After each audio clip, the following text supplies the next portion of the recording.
I have the greatest job in the city of New York. I am the commissioner of the New York City Department of Cultural Affairs. I am essentially an ambassador for cultural exchanges throughout New York City. It is my role to celebrate, to highlight, to elevate art and culture into every single facet of New York City. The arts are important because creativity is in every single one of us. And I believe that that has to be discovered and nurtured in order to build a healthy, balanced society. We should all be living more artful lives. We should be taking advantage of all the opportunities to not only create, but to experience art and culture in New York City. Organizations like NYFA are really important because when artists and arts organizations are trying to bring an idea to the world, they need assistance, they need technical support, and NYFA does that on so many levels. I have to give you a case in point, which is me.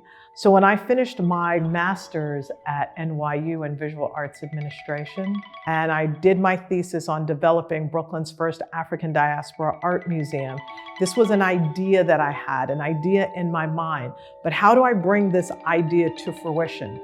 So as a young whippersnapper at the age of 23, I came to New York Foundation for the Arts and I was rejected.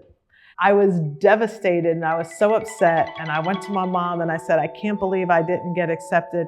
She was like, call them up and tell them that you really need to be a part of this fiscal sponsorship program. It was an open meeting with Ted Berger, who was the executive director at the time. I told him about my idea, and I remember him saying at that meeting, let her in. So I was like, I'm in, yes!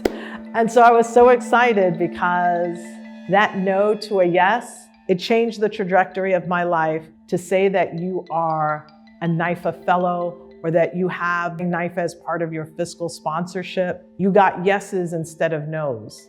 And those yeses made the difference between having an idea and it not moving to having an idea and it flourishing. Once you're seeing this video, that museum will have actually cut the ribbon on the multi-million-dollar state-of-the-art museum that I wanted 25 years ago.